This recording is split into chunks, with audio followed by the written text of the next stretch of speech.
Here's what we know about Jesus. Jesus knows the feeling of every type of temptation. The text tells us that. Jesus knows what it's like to be hungry. He walked in a wilderness land for 40 days and did not eat. He knows what it's like to be hungry. Jesus knows the feeling of extreme exhaustion and weariness.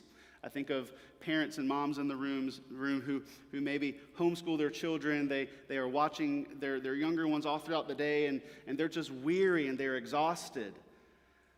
Well, friends, Jesus fell asleep on the bottom of a boat in a storm with one cushion, and they had to wake him up. Jesus knows what it's like to be exhausted.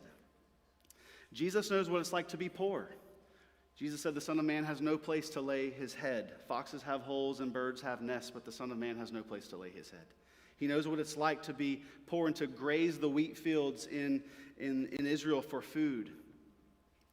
Christ knows what it's like to be misunderstood by almost everyone. Every time he taught, every time he healed, people were like, he's healing from the power of demons. He has a demon. What is this man speaking? He's calling himself God. He is a crazy person. Christ also knows what it's like to be betrayed by his closest friends, to be left in a time of need. Jesus knows what it's like to be utterly and excruciatingly beaten, and he knows the feeling of death. None of us in this room know that feeling yet.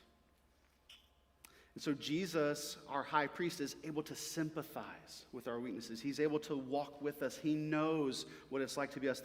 And so for us, there's nothing that you can't go to Jesus about. There's nothing that you can't bring to his throne.